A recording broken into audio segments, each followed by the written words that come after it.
Bienvenue dans ce nouveau numéro du JT diplomatique. C'est depuis le Kind Plaza Arjan by Rotana que je vous accueille pour ce nouveau rendez-vous très particulier, car nous allons nous entretenir au sujet de l'encadrement du leadership et des initiatives de la femme africaine. La femme africaine est aujourd'hui confrontée à de nombreux défis climatiques, sociaux, économiques et bien d'autres, et nous allons tenter de répondre à certaines questions existentielles, pour ne pas dire fondamentales, en compagnie de mes invités que je m'empresse donc de vous présenter. Un parterre d'invités qui nous viennent globalement de Guinée-Conakry, du Sénégal, de Belgique, mais aussi d'Espagne, et c'est donc avec beaucoup de plaisir que je vais donc introduire mon premier invité. Il s'agit de son Excellence Madame Ngoné Ndoye, qui est ministre honoraire des Sénégalais de l'étranger, de l'extérieur. Je parle sous votre contrôle.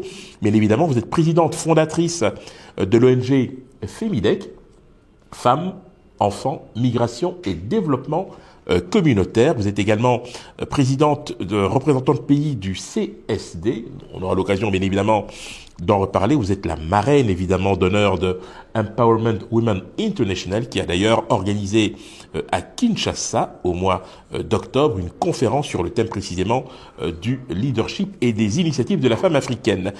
Ancienne sénatrice, membre de l'Assemblée parlementaire paritaire ACP Union européenne, vous avez été vice-président du groupe libéral, mais également président de la commission population santé.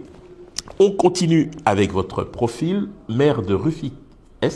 Tout à fait. Donc ça fait quelques années déjà quand même. Vous avez eu à œuvrer en tout cas dans une entité territoriale, secrétaire général des femmes élues d'Afrique de l'Ouest, présidente de la commission femmes élues du Sénégal, et enfin présidente Afrique de Soleil-au-Top. Madame la ministre, soyez la bienvenue. Merci. Nous continuons avec notre deuxième invitée, une femme. C'est un plateau marqué du sceau de la parité que je vais donc vous proposer aujourd'hui. Amina Lutumba Ndoye, qui est la présidente fondatrice de Empowering Women International, qui a organisé à Kinshasa, c'était le 28 octobre dernier, cette conférence sur le thème précisément du leadership et des initiatives de la femme africaine. Vous êtes également présidente fondatrice des Parents Soulagés, ASBL, basée en Belgique. C'est bien cela. Vous êtes également cofondatrice et présidente des Femmes Noires, Femmes Africaines, mais également initiatrice de la Journée mondiale de la maman solo. Vous nous en direz tant tout à l'heure. Notre troisième invité, monsieur l'ambassadeur Cheikh Keïta, ambassadeur auprès de la Commission internationale des droits de l'homme. Vous êtes également ambassadeur auprès de l'Organisation mondiale pour la promotion des petites et moyennes entreprises, président de Open Business Africa, mais aussi de Bridge of Innovation. Vous avez également la casquette de président de l'Observatoire africain, panafricain du numérique. Cher monsieur José Ramón Sáez, merci, vous nous venez de Madrid, en Espagne. Premier séjour en RDC? Oui.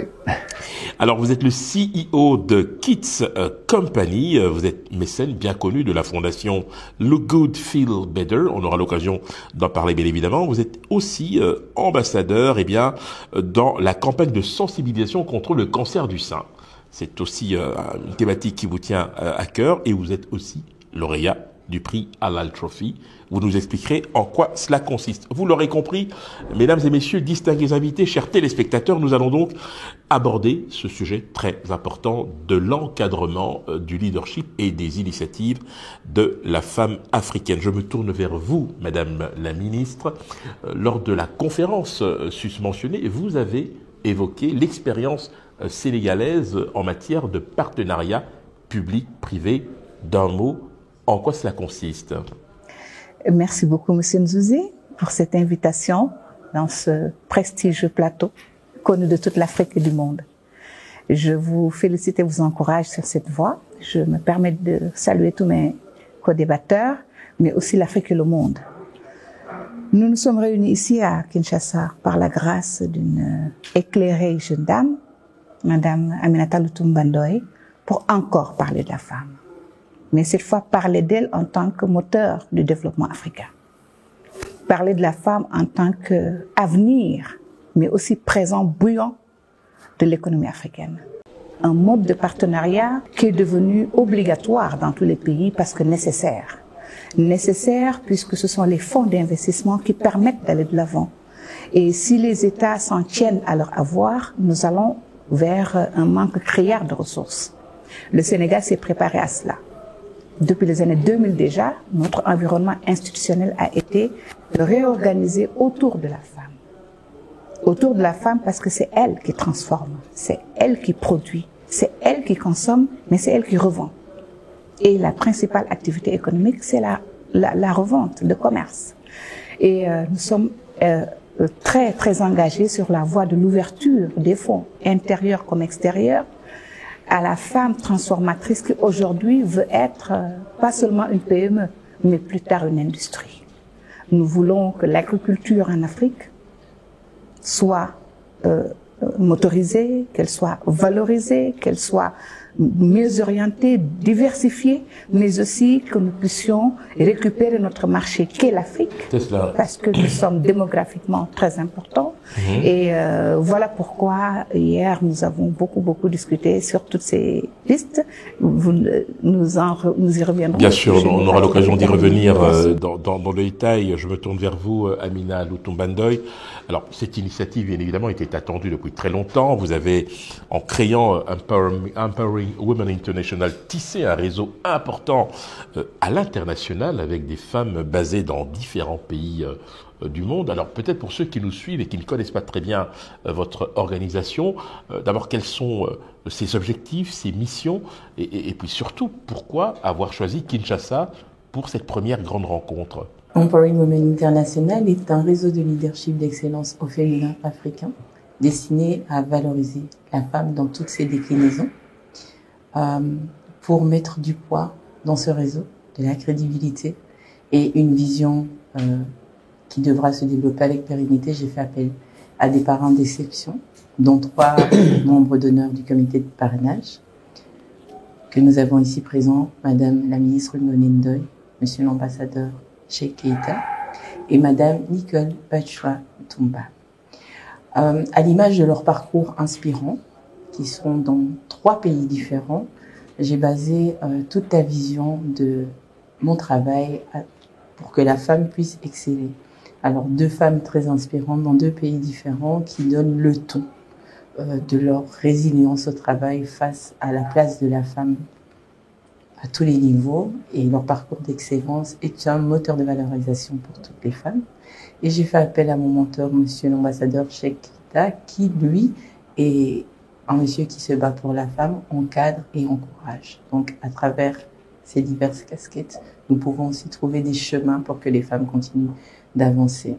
Pourquoi avoir choisi Kinshasa? Parce que je suis originaire du Congo, donc c'est quand même fondé par une Congolaise et je ne pouvais pas ne pas passer par la RDC pour commencer, mais à l'instar de l'Union africaine, le Congo est à l'honneur et nous passerons à Dakar l'année prochaine.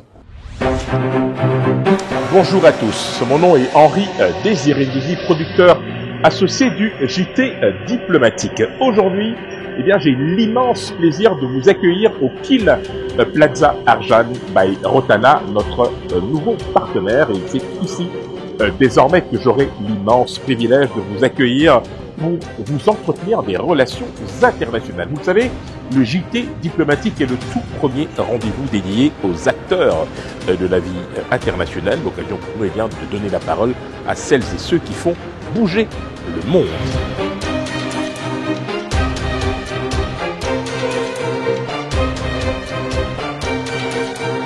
Vous l'aurez donc compris, l'objectif est de fournir au public les clés pour décoder et décrypter les enjeux extraordinaires qui concernent la République démocratique du Congo en particulier et le monde en général. Ça se passe sur le JT Diplomatique, sur nos différentes plateformes. N'hésitez pas à nous suivre. Monsieur l'ambassadeur Cheikh Keïta, en votre qualité d'ambassadeur auprès de la Commission internationale des droits de l'homme, vous avez participé à cette importante conférence. Alors, quelles étaient vos attentes au départ, mais surtout, quel message avez-vous voulu délivrer à cette occasion? Merci, M. Zouzi, de m'avoir invité sur ce plateau exceptionnel. C'est toujours un plaisir de venir en Afrique, puisque, vous savez, nos activités sont toujours sur l'Europe, et sauf des missions qu'on effectue souvent sur le continent africain. Et cette fois-ci, j'ai une mission spéciale. J'accompagne une jeune leader dans son domaine d'action, qui a voulu porter un message universel, le message de complémentarité, le message d'espoir avec les femmes de ce pays, puisque elle est quand même originaire de ce pays. Donc elle a voulu montrer à ce pays que c'est possible avec les jeunes filles, c'est possible avec les femmes. Et dans mon expertise, dans ma profession, j'ai toujours créé des ponts, j'ai toujours validé des ponts entre les autres. Et donc, lorsqu'elle m'a demandé de participer à cet événement, j'ai dit oui, avec un grand oui, puisque le combat des femmes m'intéresse. Moi qui vous parle, j'ai perdu mon père très tôt. J'ai été éduqué par ma mère et je connais la puissance et la force, le dynamisme des femmes. Donc, je suis un homme, comme on dit souvent, gendré, parce que je me bats toujours pour que les femmes soient à la place qu'il faut. Je disais à cette conférence qu'il n'y a pas de solution possible. La solution, c'est aller avec les femmes, valider des choses avec les femmes. Alors, la conférence était extraordinaire. J'ai retiré un aspect extrêmement positif, parce que j'ai vu des dames de 15 à 25 à 30 ans qui gèrent des hectares de terrains agricoles, qui sont investis dans l'agriculture, qui sont à l'étranger, mais qui ont aussi un pied ici, qui font tout pour faire avancer les choses. J'ai vu des dames dans le social, et ça c'est formidable. Je pense qu'il y a un élan qu'elle a pu insurger à ces gens-là, et je pense que son organisation va faire de très bonnes choses dans ce pays, et nous l'accompagnerons dans ce sens. Alors, on a eu l'occasion d'approfondir la question. Alors, après Dakar, Kinshasa, Conakry, nous allons nous arrêter à Madrid. Si vous le permettez, José Ramon Saïz. Alors, vous êtes un homme engagé, un homme de cœur, d'engagement, je l'ai dit. Vous avez visité la République démocratique du Congo pour la toute première fois à l'occasion de cette importante conférence. Qu'est-ce qui vous a motivé et qu'est-ce que vous retenez au fond de ce moment que vous avez partagé ici en RDC? Merci, Monsieur Souci, pour me permettre de participer avec très important co-parleur. Et bon, comme vous savez, j'ai commencé une société qui, depuis 25 ans, on travaille en particulier à l'aide humanitaire. Nous travaillons avec la Société des Nations Unies, la Croix-Rouge internationale. Et j'ai la grande opportunité de faire chose pour les femmes qui sont en particulier en grande difficulté dans le camp des réfugiés, non? La Syrie, la Jordanie et la Libye, le Maroc. C'est un peu notre cœur on met notre métier de faire des choses adaptées pour eux, non? Pour les faire la vie un peu plus facile, non? Maintenant, j'ai eu la grande opportunité d'arriver à Congo avec de la main de deux grandes organisations qui, j'ai connu l'esprit, les choses de faire, et il m'a poussé pour collaborer ici, et avec un projet orphelinat ici, non? Ça, c'est qui m'a donné un peu l'énergie pour avancer un peu sur le continent africain, parce que le Congo, c'est un peu c'est loin pour les Espagnols, non? C'est vrai. Tout à fait. Pas tant que ça, on va dire ça comme ça. Oui. Encadrement du leadership et initiative de la femme africaine, de nombreux défis, Madame la Ministre, auxquels la femme africaine est confrontée aujourd'hui. C'est une réalité qui, au fond, concerne quasiment toutes les femmes, selon que vous soyez au nord, au sud, à l'est ou à l'ouest, ce sont quasiment les mêmes problématiques. Alors aujourd'hui, c'est vrai que la femme occupe une place centrale dans la société, dans le processus de développement.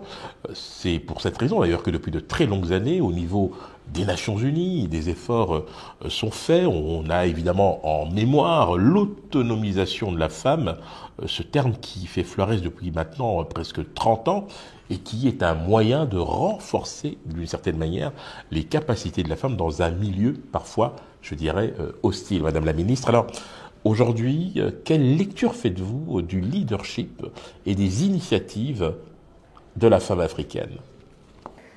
Je vais d'abord me féliciter. Je pense que nous devons nous féliciter des avancées parce qu'il y en a eu. Nous avons quand même eu comme je l'ai dit tantôt, l'Afrique bouillonne de stratégies et d'activités entrepreneuriales parce que nous sommes au niveau mondial la zone où on a plus de femmes entrepreneurs que d'hommes. En global, ça fait 87% d'entreprises qui sont créées par les femmes. Elles sont innovantes, elles sont présentes, mais il y a quand même des construits identitaires qui les plombent un tout petit peu. Il y a des résistances ce sont les construits identitaires. Nous sommes, je ne dis pas les hommes, mais en tout cas la société, voilà, la société choc de culture d'une certaine manière. Veut faire de nous des sédentaires, alors que la mobilité est le propre de l'homme. Il faut bouger, il faut se mouvoir, il faut présenter son produit, il faut échanger avec le monde. D'où cette perche que nous lançons à la connectivité à Internet, que nos enfants détiennent pour la plupart du temps et dont nous avons besoin. Aller sur le marché maintenant, le e-market se développe plus que directement les étals au marché. Donc les femmes sont en train de percer ce phénomène-là. Mais paradoxalement, il y a quand même une difficulté d'accès justement aux nouvelles technologies. Parce que la femme africaine, dans sa grande majorité, est une femme qui est quand même tournée vers la ruralité. Je parle sous votre contrôle, bien évidemment. J'arrivais à la difficulté que l'avènement de la Covid-19 nous amène un peu à transcender. Parce que grâce à la Covid-19, je dis grâce vraiment, et on ne dit que quand c'est le bonheur, aujourd'hui on sait que les gens peuvent travailler depuis là où ils sont. Maintenant, est-ce que entre construire, grâce au PPP, des grands travaux d'autoroutes, de grands travaux de voies de passage de train, etc., de communication et de pistes de communication, entre construire physiquement cela et faire accéder la connectivité au fin fond de la ruralité, c'est lequel le moins cher? Parce qu'on pense quand même qu'avec les énergies renouvelables, avec le soleil et le vent que nous avons en Afrique, nous pouvons être connectés. La volonté politique, elle doit exister parce qu'elle ne doit pas dépendre des lobbies internationaux. Mais c'est pourquoi cette volonté politique nous amène à demander à ce que les femmes soient dans les instances de prise exécutive de décision. Pas seulement autour des assemblées et des collectivités, mais être aussi chef d'exécutif pour prendre des décisions qui leur seront favorables. Et la décision la plus favorable, c'est l'accès. Qui gère l'information gère le pouvoir. Avoir accès à cette connectivité, pouvoir être mobile, parce que sinon nous n'aurions pas pu avoir Madame Amina Lutumba Ndoye, qui est de la diaspora de la RDC, qui a mobilisé la diaspora d'Afrique pour venir en Afrique donner son savoir, sa disponibilité et son entre-gens. Donc cette mobilité, elle est capitale. Il faut que nous puissions aussi nous valoriser en utilisant notre démographie. Ceux qui sont passés d'abord par ce chemin nous montrent comment il faut faire. Ce n'est pas évident que l'Afrique soit trop peuplée, je ne pense pas, parce qu'elle est assez vaste et assez riche. Alors, elle est d'autant plus riche et vaste, Amina Lutumba Ndoye, qu'il nous faut néanmoins nous interroger sur la capacité de la femme à, je dirais, être un acteur de changement. On a parlé tout à l'heure de l'encadrement du leadership et des initiatives. Vous-même, à partir de l'Europe, vous prenez des initiatives, mais de quels moyens disposez-vous, de quels outils disposez-vous pour précisément susciter chez la femme africaine à la fois cette prise de conscience et de responsabilité? Alors, on va parler du digital, parce que je travaille avec mes équipes via Internet. Ça fait quelques années et je les ai enfin rencontrées. Des femmes qui mènent tous mes combats sans poser trop de questions, en s'exécutant et en travaillant à la réalité du terrain. Motiver des femmes, c'est très simple. Il faut juste les valoriser et leur donner les outils qu'elles possèdent en elles. Quand vous dites qu'il faut les valoriser, est-ce que vous avez le sentiment que la femme est méprisée à l'heure actuelle sur le continent africain? La femme est méprisée, la femme n'a pas conscience de ses capacités tout simplement. C'est à elle de comprendre. Elle n'ose pas. Elle est bloquée par les barrières de la société. Les résistances socioculturelles, par exemple. Tout à fait. Et donc, il suffit juste de lui donner cette impulsion, comme mes mentors ici présents, comme M. Saïs, en m'accompagnant, me donne. Donc, moi, on me l'a donné, on m'a tendu la main, je tends la main à mon tour à ces femmes, mais en leur précisant bien que c'est elles qui vont faire partie du changement, qui vont pouvoir changer leur environnement. Et il suffit de savoir que les outils qu'on a au fond de soi sont vraiment les forces pour avancer. On n'a pas dit que tout le monde doit être ambassadeur, ministre, CEO d'entreprise. On a dit seulement qu'on doit avoir cette fierté, cette dignité de pouvoir avancer, cette dignité de pouvoir gérer et nourrir sa famille, cette dignité de pouvoir évoluer et rester fier. On ne peut pas, en fonction de là où on se trouve, on ne peut pas toujours avoir une grande réussite. Mais la première réussite, c'est d'être une femme debout, une femme capable qui peut regarder tout à chacun dans les yeux et avancer. Une femme debout, une femme connectée, mobile, qui peut évidemment communiquer. Digitalisation, hein. Pourquoi? Vous êtes le président de l'Observatoire panafricain du numérique, monsieur l'ambassadeur Cheikh Keïta. À la lumière de ce qui vient d'être dit, comment voyez-vous les choses? Comment les choses peuvent-elles s'articuler finalement? Écoutez, ça me parle, hein, ce qu'elle a dit. Pour avancer et pour aider, j'aime pas trop ce terme-là, il faut ouvrir les perspectives d'avenir réelles pour la jeune féminine. L'État a son rôle à jouer. Lorsque j'ai lancé en 1999 l'Observatoire panafricain du numérique pour le développement, personne ne savait qu'il y avait le Covid qui arrivait. J'avais commencé à projeter que nos États doivent prendre conscience de cette révolution numérique pour le valider et pour la transformer en une révolution industrielle. Parce que le numérique est important. Savez-vous, le digital nous permettra d'organiser les choses d'une façon extraordinaire, extrêmement, vraiment optimisée au niveau de la décision. C'est avec l'intelligence artificielle. Le digital est important. Mais pour amender dans le sens de Mme Amina, dans les perspectives d'évolution de son organisation, il faut que les États s'organisent à créer des poches de complémentarité et au niveau de décision pour qu'on puisse rayer les univers de sécheresse au niveau de la connectivité. Il faut des moyens pour ça. Il faut des moyens pour ça. Où peut-on les trouver, et ces moyens? la décision. Lorsque nous avons lancé l'Observatoire panafricain numérique, nous avons proposé un Sovereign Act for Internet. L'acte souverain pour l'Internet. C'est-à-dire, ça veut dire quoi?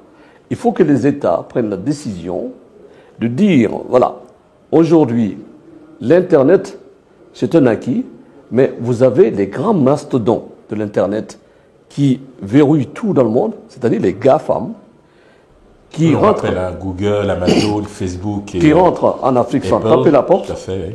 et qui font ce qu'ils veulent. Alors, l'acte souverain pour Internet que nous avons proposé, c'est de voir comment taxer ces GAFAM afin de créer des outils nécessaires pour créer des infrastructures numériques pour qu'à Dakar ou à Conakry, on puisse parler à un villageois qui est à 300 à 400 km et que les villageois ressentent que finalement, ils ne sont pas dans un désert culturel, ils ne sont pas dans un désert de connectivité. Et nous avons demandé que la connectivité de l'Internet et que l'Internet soit considéré comme un élément essentiel de vie et que finalement, nous puissions arriver à la connectivité gratuite. Parce que c'est ce qu'il faut. Vous savez, nous devons promouvoir l'enseignement, l'éducation. Et demain, les enfants qui vont aujourd'hui à l'école à pied, mais n'iront pas à l'école, ils resteront à la maison. Ils vont être formés par le e-learning. Et si on ne met pas les choses à plat et que finalement le coût de la connectivité soit gratuit pour l'e-formation, ben nous aurons des problèmes. Il faudrait qu'on migre à cela. C'est cela la réalité de l'Afrique, parce que l'Afrique est un grand continent. Nous avons commencé déjà à nous approprier de cet outil. Si nous y mettons la force et les décisions des États, je pense que l'Afrique sera déjà nous sommes le berceau de la civilisation, nous serons le berceau de l'univers informatique et de l'univers du numérique. Une belle ambition qu'il faudra concrétiser. Une fois de plus, monsieur l'ambassadeur, on aura l'occasion d'y revenir. José Ramón Sáiz, je me tourne vers vous. Vous êtes un mécène bien connu. Ce qui vient d'être dit vous interpelle, j'imagine, par rapport justement à la capacité qu'aurait le continent africain à favoriser un meilleur accès justement, je dirais, au numérique et autres. Vous intervenez régulièrement dans le domaine humanitaire, vous l'avez dit vous-même, vous avez travaillé et vous travaillez toujours avec notamment le système des Nations Unies. À la lumière de ce qui vient d'être dit, quelle serait la bonne stratégie justement pour permettre d'une part que la femme africaine dans, je dirais, sa construction puisse accéder à ces outils-là, et puis surtout comment peut-on y arriver? Bon, vraiment, c'est un grand projet et les sociétés privées, et nous devons connaître qu'est-ce qu'il peut faire la femme dans ces nouvelles évolutions que la ministre a parlé, qui doit sortir de l'agriculture basique pour survivre, non? Parce que maintenant, son travail, c'est très concentré en survivre, la famille, les enfants.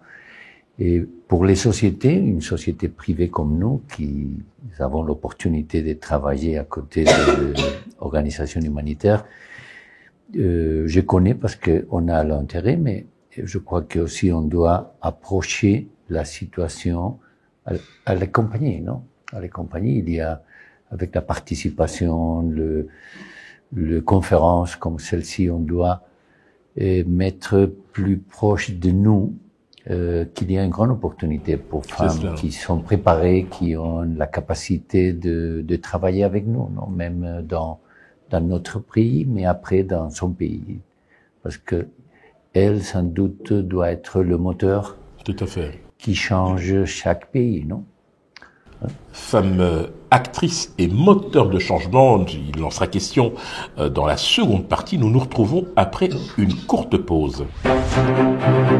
Bonjour à tous, mon nom est Henri Désiré Guizy, producteur associé du JT Diplomatique. Aujourd'hui, eh bien, j'ai l'immense plaisir de vous accueillir au King Plaza Arjan by Rotana, notre nouveau partenaire, et c'est ici désormais que j'aurai l'immense privilège de vous accueillir pour vous entretenir des relations internationales. Vous le savez, le JT Diplomatique est le tout premier rendez-vous dédié aux acteurs de la vie internationale, l'occasion pour nous de donner la parole à celles et ceux qui font bouger le monde.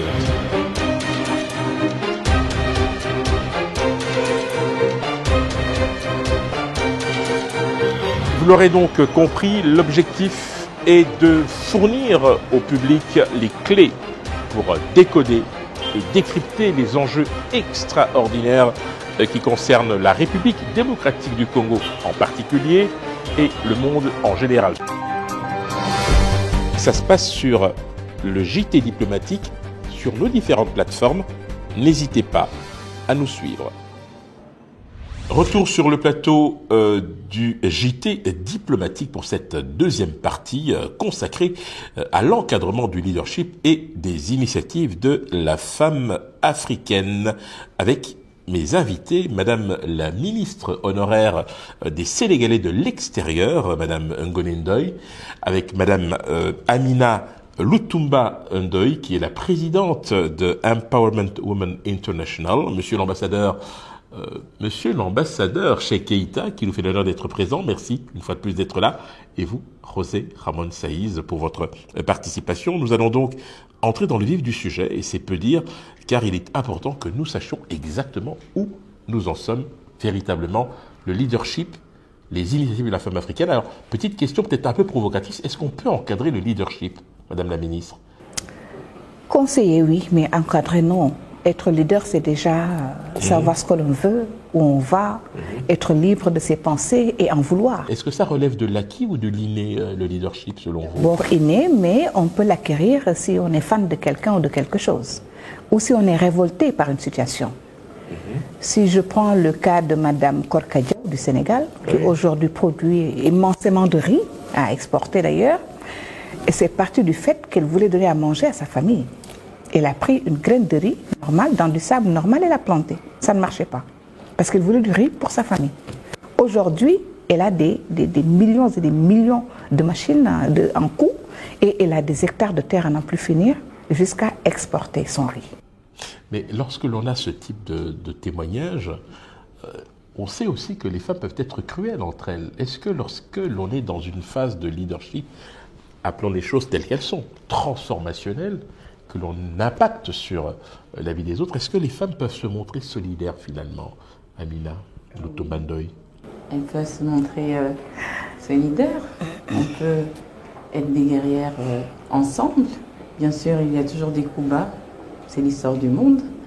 On n'aime pas que l'autre brille mieux, mais quand on construit un réseau comme je l'ai fait, c'est que la lumière n'est pas sur moi, même si aujourd'hui je suis sur votre plateau, mais la lumière et les bénéfices sont à ces femmes qui font partie du réseau, à ce qu'elles produisent. Et voilà, je pense que quand une femme est valorisée, son travail est valorisé, elle va avoir plus facile à adhérer à votre vision et à continuer à avancer avec vous et ramener d'autres forces vives pour avancer. Donc l'histoire du monde fait que la femme est sa propre ennemie, mais c'est des tendances inversées, rien n'est figé. Monsieur l'ambassadeur, cela vous inspire-t-il? Oui, vous savez, avant de parler leadership, il faut parler de leader, hein, c'est-à-dire une force qui permet aux autres d'avancer, une force qui donne la route, une force qui construit des citadelles pour celle qui est en face ou celui qui est en face, pour se construire, lui donner les moyens de faire quelque chose pour qu'il devienne leader. Donc le leadership, c'est à 2 points. Le premier, c'est le leader qui trace le chemin, et celle qui est en face ou celui qui est en face, qui en prend l'autoroute, qui est complètement balisée pour lui, en le conseillant d'aller là où il doit aller. Donc le leader fait son travail au départ et s'efface pour l'autre qui va le remplacer, qui va être le leader. Et c'est à cette condition-là qu'on peut parler de leadership, parce que on a apporté quelque chose à quelqu'un qui s'est transformé, qui s'est valorisé, qui a eu une vision de ce qu'elle doit construire pour soi-même et pour les autres, pour essayer de faire quelque chose d'utile, utile pour soi-même, utile pour les autres, utile pour la société. Mais vous n'avez pas le sentiment, monsieur l'ambassadeur, que l'effacement est peut-être la dimension la plus difficile du leadership? Oui, c'est sûr, mais vous savez, on n'a jamais fini d'apporter sa contribution. Tout dépend de la manière dont on le veut. Vous savez, je prends un exemple pour moi. Je suis engagé dans beaucoup d'organisations féminines, dans beaucoup de sujets. Vous êtes féministe? Je suis féministe. Je suis féministe parce que je pense que dans le monde actuel où nous vivons, cette perspective de construire un monde nouveau, un monde extraordinaire, les hommes doivent être les premiers féministes. Les hommes doivent être premiers féministes. Pourquoi? Parce que il faut reconnaître à l'autre ses valeurs. L'histoire de l'humanité s'est construite pas seulement avec les hommes. Elle s'est construite avec les hommes, avec les femmes. Les femmes ont été des leaders. Les femmes ont été à la force de l'humanité. Et c'est ça l'essentiel. Les femmes ne demandent pas une aide, ce que je dis souvent. Les femmes demandent une valorisation de leur acquis, leur importance, leur savoir-faire et ce qu'ils ont déjà apporté à la société. Vous savez, c'est important qu'on dise demain, voilà, on a fait ça grâce aux femmes. Et ce n'est pas grâce aux femmes, c'est grâce à l'ensemble des acquis et de la connaissance des femmes. Vous adhérez, Madame la Ministre? Je voudrais le remercier déjà parce que c'est important d'avoir un partenaire aussi clairvoyant. Mais rebondir sur 2 choses. D'abord, à la question posée à mon Amina, sur la rivalité. Les hommes sont plus cruels entre eux. Le fait est qu'on ne le sait pas, on ne le voit pas. On ne le dit pas. On ne le dit pas. Les femmes ne sont Et pas ils sans mettent, les hommes sont cruels entre eux parce qu'ils se font des combats à mort. Sauf que c'est la femme qu'ils utilisent la plupart du temps et c'est la femme qui est devant. La déformation culturelle fait que, puisque nous sommes une société matrimoniale en Afrique, les femmes veulent la perfection. Chacune veut le meilleur pour elle-même, pour sa famille, pour sa concession, pour son quartier, pour sa société. Et ça vient au devant de la scène que les femmes se mettent en compétition. Mais la compétition que les hommes se mettent est encore plus féroce. Et c'est dans cette compétition d'ailleurs que nous allons au niveau national et international, mais en tout cas au niveau des instances de décision macroéconomiques. Ils ne se pardonnent rien. Ils s'arrachent les marchés à coup de beaucoup de choses. Hein. Donc c'est quelque chose qui est inné à l'être humain. Maintenant, ce leadership de femmes dont nous parlons, de femmes éclairées qui doivent être devant et tracer la voie, il faut non seulement laisser éclore, mais il faut l'accepter parce que c'est un leadership qui existait bien avant que nous ayons ces questions de genre ou ces questions de sursaut, de valorisation de la femme. La charte du Mandé... Vous m'enlevez les mots de la bouche, effectivement. Tout à fait. C'est tout à fait bien avant tout ce que nous disons aujourd'hui. Bien évidemment, non, tout à fait. Et les femmes ont toujours conduit les politiques en Afrique, elles ont toujours conduit les orientations, elles ont toujours été devant de la scène, mais elles ont toujours prêté la parole aux hommes. Parce que la dignité africaine fait qu'une femme de classe et de valeur ne parle même pas très fort. Elle ne parle pas dehors. Madame la ministre, mais elle fait porter sa parole. Je voulais ajouter quelque chose. Vous savez, il y a un mot qui a une importance et qui me parle à chaque fois quand je suis en Afrique. C'est le mot de la solidarité. La solidarité. Ce mot-là, elle est africaine, pour moi. Les femmes ont été à l'aune de cette pratique solidaire. Le social est né de cette solidarité, le social. Aujourd'hui, nous avons des États qui avancent avec des problématiques diverses. Le social est enfoui. Nous devons travailler pour l'extirper, pour le mettre sur la table, afin qu'on puisse prendre les valeurs réelles de nos sociétés. L'Afrique, c'est le social et la solidarité. L'économie vient après. Nous devons tout à fait bâtir quelque chose sur cette base-là, ce que nous sommes, et donner la pulsion économique pour engendrer cet acte social et de solidarité. Vous savez, moi j'ai grandi avec ma mère. Il y avait des jeunes filles et des jeunes garçons qui étaient venus à la maison parce que leur maman était venue au marché. Leur maman a dit à ma maman, écoutez, on va vous laisser cette fille, on viendra la chercher. Ils ne sont jamais venus la chercher. Ils ont appelé simplement et dit, ah, c'est ta fille, il faut t'en occuper. Maman l'a inscrit, on les a inscrits à l'école. Ces filles-là ont grandi avec nous.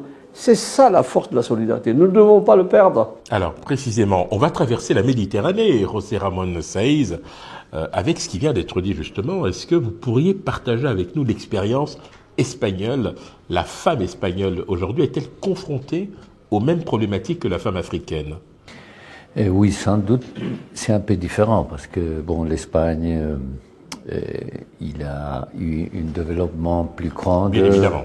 Et maintenant, en Espagne, on reçoit beaucoup d'immigration, comme vous savez, du nord de l'Afrique, du Sahel aussi.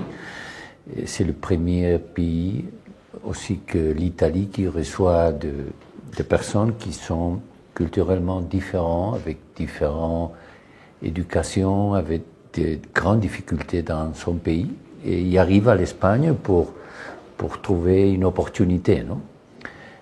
Chez nous, dans notre société, nous avons plusieurs des personnes d'autres pays qui ont arrivé pour...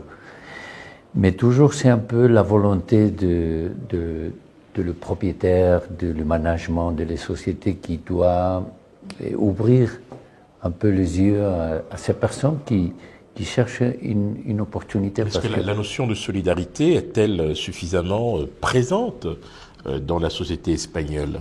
Oui, je crois que oui. L'ambassadeur avant parlait le mot de la solidarité. C'est vrai, l'Espagne, c'est un pays qui est solidaire. Les Espagnols ont sorti anciennement autres pays à travailler, à l'Amérique, à l'Europe. Et maintenant, c'est un grand... La migration, c'est vraiment le qui du monde actuel. Non? Partout, les personnes changent de pays, cherchent de nouvelles opportunités. Et ce n'est pas facile, non? Parce que les régulations qu'il y a dans l'Europe, dans les États-Unis, dans l'Asie aussi, ne permet que ces personnes qui veulent travailler, qui veulent contribuer au pays, peut le faire, non? Je pense, merci M. Saïs, de le voir comme ça. Cela veut dire que vous êtes vous-même en position de solidarité. Mais je pense que la géopolitique mondiale tourne aujourd'hui autour de la migration. Et qu'il faut avoir un autre regard que celui d'eux, ils viennent chercher du travail ou ils viennent un peu chercher une meilleure vision. Je crois que c'est l'expérience du monde. C'est quand même je crois que motivation première. C'est une expérience, pas seulement, ne pas avoir ce seul regard. D'accord. Passer une expérience du monde, que ce soit du monde musulman avec le prophète Mohammed alayhi salam, que ce soit dans le monde chrétien avec le petit Jésus dont la mère a dû émigrer, fuir un peu pour pouvoir le mettre au monde, simplement parce qu'on n'est pas toujours bien chez soi. On peut aller chercher autre chose et se valoriser et être plus utile à la société et au monde. En Espagne, un pays frère et qui travaille beaucoup avec nous dans la migration et qui est très ouvert par rapport à certains autres pays occidentaux, nous savons que le développement de l'agriculture en Espagne est parti de leur migration en Europe. Ils ont été en France cueillir des raisins. C'est quand ils ont eu des difficultés avec le roi de France que le roi d'Espagne a décidé lui-même de planter des raisins en Andalousie, planter des olives. Donc il a, partant de l'expérience de la migration, il a pu développer son propre pays. Les Italiens aussi sont très ouverts parce qu'ils ont eux aussi essaimé au Brésil, en Amérique du Sud. Aujourd'hui, la population africaine, qui démographiquement fait 19,4 millions, part à la recherche certes de la nourriture, mais surtout du développement, du meilleur. Et je pense que nos politiques, nos leaders et nos décideurs, dont les femmes, devraient aussi s'inspirer de ces questions et planter en Afrique. Je dis, l'agriculture, c'est l'autosuffisance. Bien sûr. Il faut qu'en Afrique, le leadership féminin se penche sur la culture du raisin, sur la culture des pommes, sur la culture du blé, toutes choses qu'on nous avait dit qui ne pouvaient pas prospérer en Afrique. Sortir de cette agriculture justement, de survie, mais vers la production intensive et, encore je le dis, se reprendre son marché. Le marché mondial, il est africain. Que donc les Africains travaillent pour promouvoir leur économie en Afrique, récupérer leur propre marché et être présents au rendez-vous économique mondial. Vous avez donc créé Empowering Women International. Pourtant, quand on parle de leadership et d'initiative, on pense beaucoup plus à la femme citadine, en fait, la femme des villes. On pense beaucoup moins à la femme rurale. Ce qui vient d'être rappelé ici, c'est effectivement qu'il faille sortir de cette agriculture de survie. Alors comment justement créer ce lien entre deux mondes qui ne se parlent pas? C'est une manière de vous demander, au fond, de nous parler de l'expérience congolaise, puisque vous êtes originaire de la République démocratique du Congo. Comment percevez-vous justement cette forme de leadership et ces initiatives à l'aune, je dirais, de la ruralité ou de la femme urbaine? Merci pour la question. Je parlerai personnellement du leadership parce que pour moi, le leadership commence par soi-même. Je ne vois pas le leadership en deux catégories, rural, urbain. Non. Le leadership est international. Pour la petite histoire, c'est la première fois que je frôle le sol congolais. J'ai grandi en Belgique. J'ai eu, par mon expérience, je me suis projetée en Afrique. Mon parcours, qu'est-ce que moi j'aurais fait si j'étais une jeune fille africaine en Afrique? Je suis congolaise, certes, mais le fait d'avoir été écartée géographiquement de mon pays m'a donné envie de voir ailleurs, de prendre ailleurs. Quand on entend les propos de M. Saïs, de Madame la ministre Goneno ou de Monsieur l'ambassadeur Cheikh Keïta, qui parle de migration, moi je parle d'autre chose maintenant, mais qui parle de migration, c'est le savoir-faire et le renforcement des capacités. Pour moi, à ma place où je suis, j'ai trouvé qu'il était important d'aller vers le continent africain, mais dans tout le continent africain, prendre le savoir-faire de l'Africain pour renforcer l'Africain. D'où mes 3 membres d'honneur du comité de parrainage ont 3 nationalités différentes, à des niveaux d'excellence. Donc je pense que le leadership est accessible à toute personne qui veut l'entendre, à toute personne qui veut le développer. Il suffit de pouvoir tendre et projeter et donner l'information. Monsieur l'ambassadeur a parlé de leader avant de parler de leadership. Le leadership. Oui, on est leader ou on acquérit. Pour ma part, je pense que toute personne qui a la volonté, qui fait preuve de résilience, est un leader. Pour pouvoir évoluer, il ne faut pas avoir peur de frapper aux portes. Ce que j'ai fait avec eux, comme avec Monsieur Saïs. Pour la petite histoire, je l'ai rencontré dans une foire humanitaire en Belgique. Et à ce moment-là, je construisais mon projet Amina Nsenga, je peux et j'y crois, parce que j'ai à cœur de mettre au centre de l'Afrique, mais vraiment partout en Afrique, un centre d'accueil pour les jeunes filles victimes de violences sexuelles qui sont des jeunes filles mères. Et je faisais une soirée caritative et j'avais besoin de produits. Et je tombe sur l'espace de Monsieur Saïs et je demande est-ce que je pourrais avoir des échantillons sans savoir qu'il était le CEO. Donc il me dit oui, on discute 30 minutes, pour vous dire. 30 minutes et il me dit là j'ai besoin des produits mais revenez demain. Je me dis est-ce qu'il va me les donner? Je reviens le lendemain et il m'apporte cette caisse où il y a tous les produits dont les femmes ont besoin, les produits de première nécessité. Et je pars. Un kit, voilà, un kit humanitaire, et je pars finalement faire ce que j'avais à faire. Tout ça pour dire qu'il faut apprendre à savoir identifier les choses. Le leadership, c'est aussi cette volonté de vouloir apprendre de soi-même.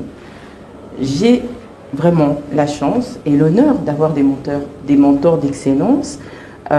Monsieur Cheikh Keita a commencé à m'éduquer en me faisant écouter des discours dont je n'avais rien à faire finalement parce que c'était des mots compliqués pour moi. Mais à force d'apprendre et d'écouter, j'ai appris à parler. Quand j'ai eu l'honneur de faire connaissance avec Madame la ministre Yvonne Ndoye, j'ai appris son langage. Je ne peux pas dire que je la mime parce que j'apprends d'elle et puis je remets les choses dans mon périmètre à moi, mais j'apprends d'eux toute seule en regardant leurs interviews. Alors aujourd'hui, j'ai la pression parce que je suis en face de mes mentors qui... elle est bien gentille, mais vous savez, quand on est en face de quelqu'un qui veut apprendre, on sait qui veut apprendre et qui ne veut pas apprendre. Un leader qui accompagne une personne sait au départ, est-ce que cette personne a la volonté d'arriver là où elle veut.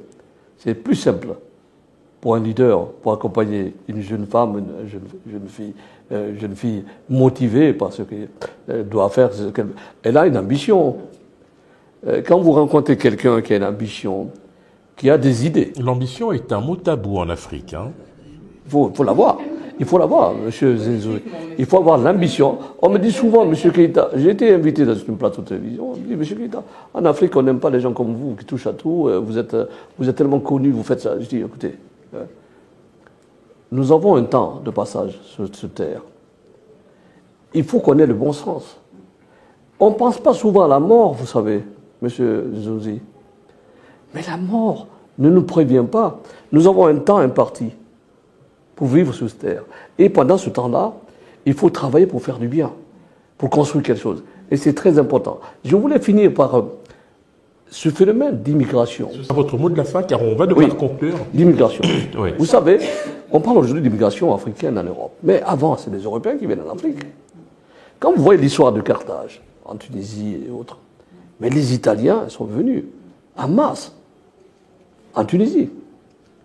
Alors, on parle de l'immigration aujourd'hui. Mais, pour finir, je veux dire simplement à nos États de réhabiliter quelque chose qui ne meurt jamais dans l'humain, c'est l'espoir. Il faut construire, réhabiliter l'espoir. Aux jeunes, aux femmes et à tout le monde.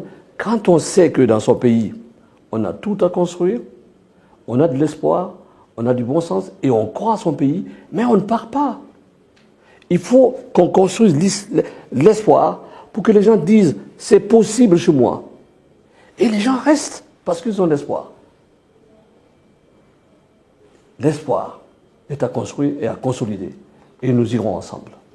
José Ramón Sáiz, votre mot de la fin, votre dernier mot? Bon, je suis vraiment encouragé pour faire des choses, non? Parce que, comme disait monsieur l'ambassadeur, on a le temps de vivre et de mourir. Tu ne sais pas qu'est-ce qui va arriver demain. Et si tu peux faire quelque chose, on doit le faire, non? Avec les petites graines de tout le monde, on fait une grande dessert de sable, je ne sais pas, dessert de sable. Oui, le grand dessert, oui. Oui, c'est ça. Madame la ministre, votre mot de la fin? Encore vous remercier, parce que c'était vraiment très très important. Le temps n'était Remercier pas Amina. suffisant, c'est un vaste sujet. J'imagine, mais On y reviendra. nous y reviendrons. Remercier Amina, l'encourager, lui dire que c'est elle la lumière. Il faut qu'elle veille à ne jamais s'éteindre. Pensez aux femmes africaines et leur dire que nous avons tout. Ne pensons pas que nous n'avons rien. Nous avons tout. En pôle position. Les populations sont jeunes, ambitieuses, la nature est clémente, l'écologie est bonne. Amina Lutumba Ndoye, vous avez été abondamment citée. C'est à vous que revient le redoutable privilège de clôturer cet entretien. Mais tout ce que je voulais dire, et je terminerai par le cadre où je suis partie avec M. Ramón, c'est que j'ai pu identifier des personnes qui pouvaient apporter quelque chose à tout le monde en général. M. Ramón Sáiz, pour son expertise au niveau de l'humanitaire et sa facilité à produire des kits de tout genre, que ce soit au niveau de la santé, que ce soit au niveau de là où on vit en temps de guerre, dans la forêt. Il a fait des kits pour mes équipes pour qu'elles puissent aller porter la bonne nouvelle dans les coins les plus reculés. Et Madame la ministre Ngoné Ndoye, qui est une femme, et Madame Nicole Toumba Bachua, qui sont des femmes qui ont des positions où elles peuvent apporter finalement la solution, elles peuvent crier plus fort que moi pour faire valoir les droits de la femme. Donc il faut savoir un peu se positionner. Monsieur l'ambassadeur Cheikh Keïta, avec ses sociétés, peut aussi encourager ces femmes, les mettre sur le bon rail. Donc finalement, il faut savoir identifier, il faut savoir l'idée. Alors savoir l'idée, c'est comme vous l'avez dit, c'est s'effacer. Voilà qui clôt de fort belle manière cet entretien relatif à l'encadrement du leadership et des initiatives de la femme africaine. L'occasion pour moi ici de remercier très sincèrement mes invités pour leur disponibilité. Madame la ministre Ngoné Ndoye, merci. Merci vraiment beaucoup d'avoir fait le déplacement de Dakar pour nous honorer de votre présence sur le plateau du JT diplomatique. Monsieur l'ambassadeur Cheikh Keïta, auprès de la Commission internationale des droits de l'homme, merci beaucoup également d'avoir honoré le JT diplomatique de votre présence. Monsieur José Ramón Sáiz, merci beaucoup une fois de plus. Et surtout, bonne chance pour la poursuite de vos activités. Votre engagement vous honore. Et vous, Madame la présidente de Empowering Women International, Amina Lutumba Ndoye, merci beaucoup et surtout félicitations pour cette conférence que vous avez organisée à Kinshasa à l'occasion donc de ce thème important. Nous aurons l'occasion d'ailleurs d'y revenir dans nos prochaines émissions tant ce thème reste évidemment d'actualité, celui du leadership et de l'initiative, des initiatives de la femme africaine. Je vous retrouve très prochainement, même heure, même lieu, sur le plateau du JT diplomatique. À très bientôt.